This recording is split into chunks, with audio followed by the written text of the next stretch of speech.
जैसे कि पिछले एपिसोड में हमने देखा था, किंशु और जाओलाओ उस फीमेल डेमन से बात करने जा रहे थे।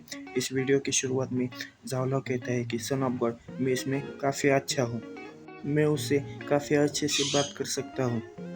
फिर जाओलाओ आगे कहता है कि फीमेल डेमन काफ़ी अच्छी और विनम्र रहती है, मुझे इन सब का काफ़ी एक्सपीरियंस है। फिर किंशु एक फनी सा चेहरा बनाते हुए कहता है कि आप पहले चाहिए।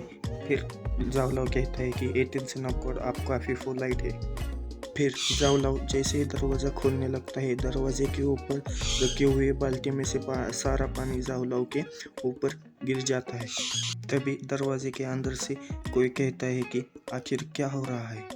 फिर अगले सीन में हमें दिखाया जाता है कि वो फीमेल डेमन जोर से चिल्लाते हुए कहती है कि मेरे लिए डांस करो। फिर हमें दिखाया जाता है कि अंदर से बहुत स्पीड से एक टेबल आकर सीधा जाओलाओ पर गिर जाता है। फिर हमें दिखाया जाता है कि और कई सामान जाओलाओ के ऊपर आकर गिरने लगते हैं। फिर अगले सीन में हमें दिखाया जाता है कि जाओलाओ नीचे पड़ा हुआ होता है और उसकी आत्मा उसके अंदर से बाहर निकल चुकी होती है। फिर उस दरवाजे में से फीमेल डेमन बाहर निकलने लगती है। उसे देखकर किंशु छुप जाता है।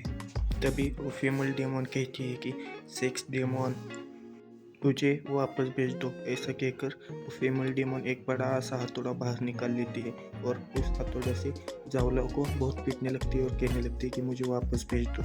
फिर अगले सीन में हमें दिखाया जाता है कि वो फीमेल डेमन जाओलाओ के सीने पर पैर रखकर कहती है कि जल्दी मुझे वापस मेरे घर भेज दो। ये सब देखकर किंशु एक गहरी सी सांस छोड़ता है और बाहर आकर कहता है कि बस बहुत हुआ। किंशु को देखकर फीमेल डेमन बहुत चौंक जाती है और उसके हाथ में से उसका हथौड़ा नीचे गिर जाता है और वो कहती है कि हाँ, ये कैसे हो सकता है। फिर किंशु एक फनी सा चेहरा बनाते हुए कहता है कि तुमने गलत आदमी को मारा है। फिर आगे वो अपने मन में कहता है इस छोटे से डेमन का नाम भाई जाओ जाओ है और ये बहुत ही एरोगेंट है और ये मुझे थर्स प्रिंसेस ने भेजी थी। फिर वो आगे कहता है कि मैं बिना कल्टीवेशन वाला आदमी और ये मुझे बहुत बुली करती थी। फिर हमें अगले सीन में दिखाया जाता है कि वो तीनों एक जगह पर एक टेबल पर बैठे हुए थे। फिर हमें दिखाया जाता है कि फीमेल डेमन काफ़ी गुस्सा थी। फिर किंशु जाओलाओ से पूछता है कि क्या तुम अभी इसे और ट्रेन करना चाहते हो। ये सुनकर जाओलाओ काफ़ी डर जाता है और कहता है कि ये मैं नहीं कर सकता। जैसा कि आपने कहा, ये लिटिल डेमन बहुत ही खतरनाक है, जाने दो इसको। फिर किंशु भाई जाओ जाओ से कहता है कि मैं तुम्हें आज़ाद कर रहा हूँ, तुम यहाँ से जा सकती हो। फिर भाई जाओ जो थोड़ा चौंकते हुए कहती है कि सेक्स डेमन, तुम्हें मेरी बॉडी और नहीं चाहिए क्या। फिर किंशु हैंडसम सा चेहरा बनाते हुए कहता है कि मैं उस तरह का आदमी नहीं हूँ, तो इसलिए तुम यहाँ से जल्दी जाओ और फिर कभी पकड़े मत जाना। फिर भाई जाओ जाओ किंशु के पास आकर एक क्यूट सा चेहरा बनाकर बोलती है कि जल्दी से मुझे वापस भेज दो। फिर ये सुनकर किंशु कहता है कि तुम्हारा घर कहाँ पर है। ये सुनकर भाई जाओ जाओ कुछ सोचने लगती है और फिर एक फनी सा चेहरा बनाते हुए बोलती है कि मुझे नहीं पता। ये सुनकर किंशु कहता है कि मैं जिस जगह को जानता ही नहीं वहाँ पर तुम्हें कैसे भेजूँ। ये सुनकर बाई गुस्सा हो जाती है और जाकर किंशु का गला पकड़ कर कहती है कि मुझे नहीं पता, तुम मुझे यहाँ पर पकड़ के लेकर आई हो, मुझे जल्दी से वापस भेज दो थर के कहीं के। फिर किंशु जोर से चिल्लाते हुए कहता है रुको रुको और फिर बाई जाओ जाओ किंशु को छोड़ देती है। फिर किंशु खांसते हुए बाई जाओ जाओ से कहता है कि ये सब छोड़ दो, जब हमें तुम्हारे घर का पता चल जाएगा तो मैं तुम्हें वापस भेज दूंगा, तब तक तुम यहाँ पर ही रुक जाओ। फिर अगले दिन हमें उसी पहाड़ी का सीन दिखाया जाता है जहाँ पर किंशु गया हुआ है। फिर किंशु भागते हुए उस पहाड़ पर चढ़ जाता है। तभी उसे सिस्टम का एक नोटिफिकेशन आता है कि कॉन्ग्रेचुलेशन, आपने जुयनफेंग पर फिर से सक्सेसफुली साइन इन किया है। फिर किंशु एक गहरी सांस छोड़कर वहाँ पर खड़ा हो जाता है। तभी उसे फिर से सिस्टम की नोटिफिकेशन आती है। उस नोटिफिकेशन में लिखा हुआ होता है कि कॉन्ग्रेचुलेशन, आपको रिवार्ड में आपका कल्टीवेशन बेस 1 से बढ़ाया जाता है, अभी आप बॉडी रिफाइनिंग के 5th लेवल पर हो। फिर हमें तीसरे दिन का सीन दिखाया जाता है जहाँ पर किंशु फिर से उसी माउंटेन पर गया हुआ होता है।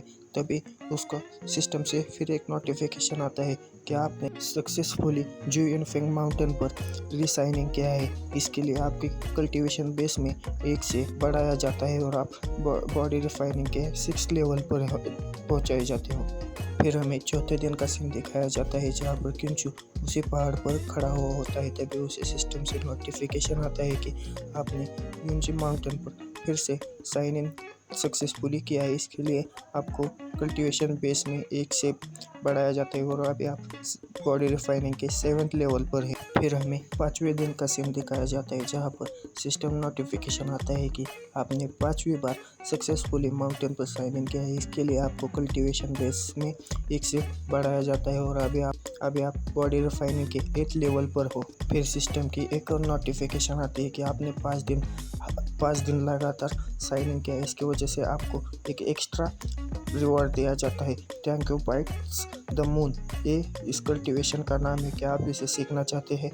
फिर किंशु उस टेक्निक को अपने हाथ में लेकर कहता है टैंगो डिवोरिंग द मून, क्या ये एक टेक्निक है? फिर अगले सीन में हमें किसी का घर दिखाया जाता है।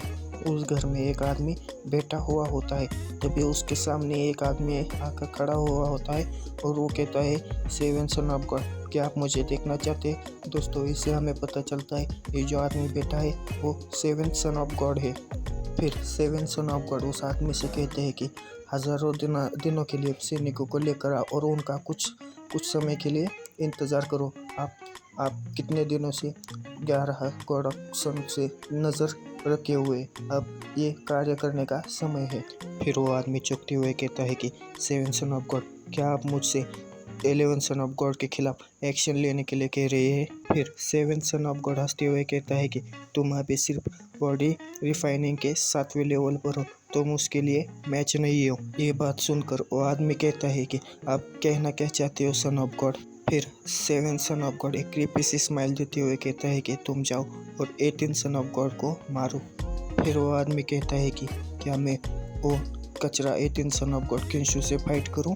फिर वो आदमी एक क्रीपी सी स्माइल देते हुए कहता है कि मैं समझ गया। बस दोस्तों, इस वीडियो में इतना ही। अगर आपको वीडियो में कुछ भी अच्छा लगा हो तो वीडियो को लाइक कर देना और चैनल को सब्सक्राइब कर देना। बाय।